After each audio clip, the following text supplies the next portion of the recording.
I'm siding with Jerry Jones on this one. Period.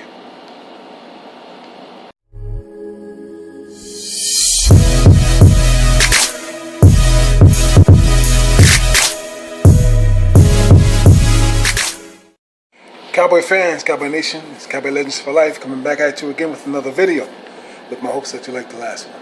I'm going to tell you, like I said, I'm siding with Jerry Jones on this one because I think Zeke Elliott should have been in camp.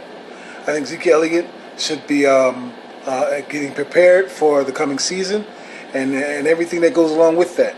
And look, I respect what he's doing, I really do.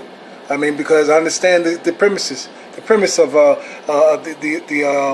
the running back's timeline, his lifeline in the NFL. It has gotten even a little shorter. As much as the game has progressed along, as much as they try to outlaw helmet hits and all the other stuff, the running back lifetime in the NFL lifespan is gotten a little shorter.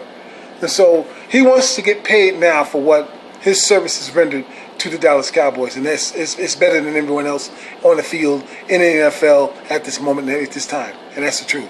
However, he signed a contract. You sign that contract, you abide by that contract. You know what I'm saying? You have to be a man and fess up with that. Now, you understand, he has to deal with the contract that's in hand, but getting a contract now that he's asking for, it's not a harder thing to ask for, which is what he was doing. He should have done.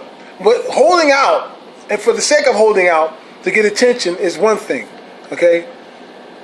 He did it about somewhat the wrong way.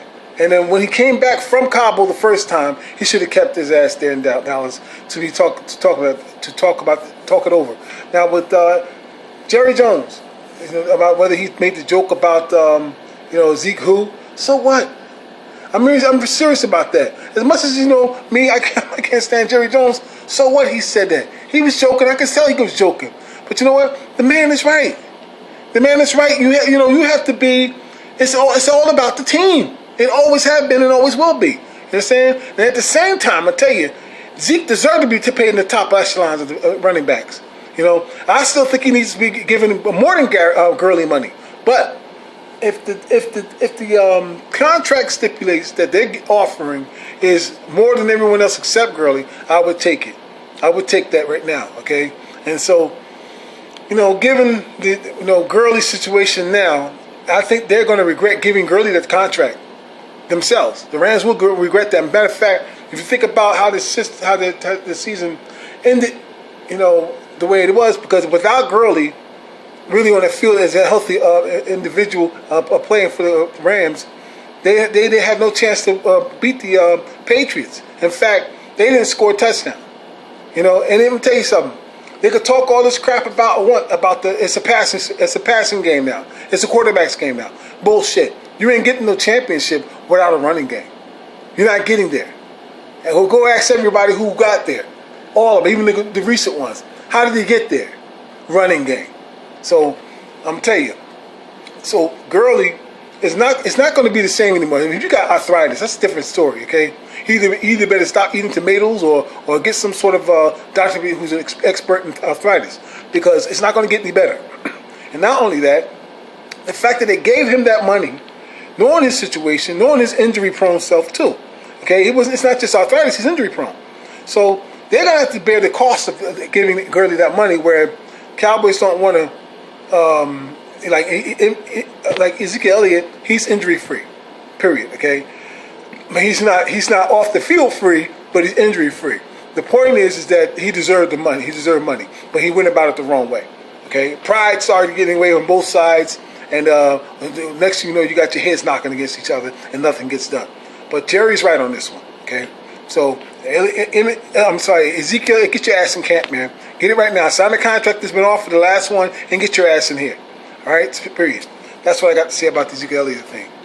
Now, and one more thing about that. We talked about about Ezekiel Elliott and the Emmitt Smith situation. Like I said before, some weeks ago, it's not the same thing. It is not. So I'm going to rehash it. But Emmitt Smith is coming off a Super Bowl when he stepped out. And guess what? Emmitt Smith didn't have a contract. He completed his obligation to his contract. Okay, when he's trying to offer more money, so he's not going to step on the field without a contract because he had no more contract. That was the difference too. And you coming off the field, and the year before you won the wrestling title and the Super Bowl. Come on, you can't even talk that over. It's not even negotiable. But here's an interesting thing about Emmitt Smith's situation. When the Cowboys lost the first 2 games of the season without Emmitt Smith on there, Emmitt Smith took the last offer Jerry Jones offered to him. Now, it wasn't what he wanted, but he took the last offer because, you know why? He saw his team in distress.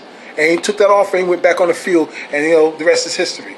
All right? So, with that, that's cool. I just want to point that out. And I want to say this also, okay? This situation about Baker Mayfield, what he said about Daniel Jones, okay? I'm going to tell you the truth.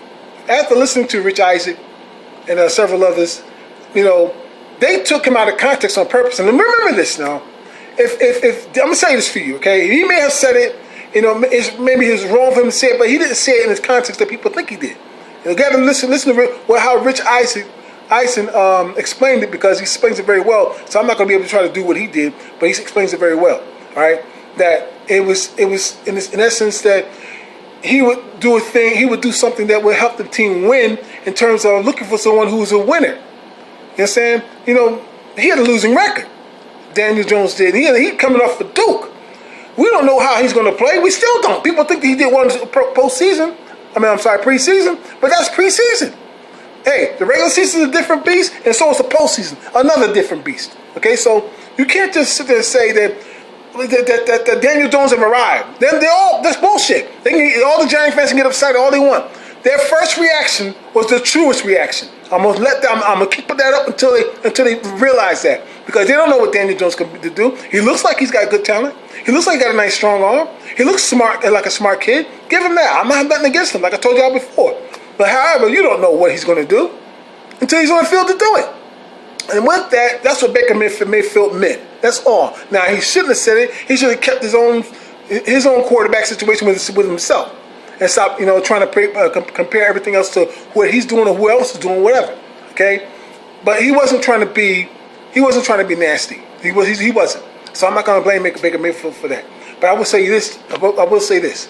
All right, is that Daniel Jones? All right, I'll say this. Now, Baker Mayfield, when he said it, okay, he said no less than what everybody else, including all Giant fans, the 99% of all Giant fans was saying, okay, at the time. And that was when it happened, okay? But now that Daniel Jones is a little more popular, Daniel Jones is a little more, talent, okay? Now you want to bring it up to what Baker Mayfield said, and now they're getting clicks and they're getting writings, they're getting people showing their shows. This is what they want. They do the same thing all day long with the Dallas Cowboys. You know what I'm saying? They sit there and try to pit one Cowboy against the other. Jerry Jones gets one of his team. They do it all day long. They pick sides on purpose. And the next week, they switch sides and pick sides on purpose. Because the story is drama, what they're looking for, and the Cowboys provide that. So that's what they want. So don't take them with a grain of salt. I can't stand, especially that fat ass goddamn fat lock. Okay. Thanks for the incognito. Whoever it was that came up with that, I forgot his name, but I like that. I forgot it was Chris. I forgot who it was, but thank y'all. Fatlock, I'm gonna stick with that. I should say the man who should be doing some push-aways at the table. That's what the fat ass should be doing. Anyway, the thing is that people are feeding off of Dak Prescott, feeding off of Ezekiel Elliott and Amari Cooper and the Cowboys, and of course Jerry Jones, because it brings them ratings. It brings ratings, bring money. Period. See y'all later. Thank y'all.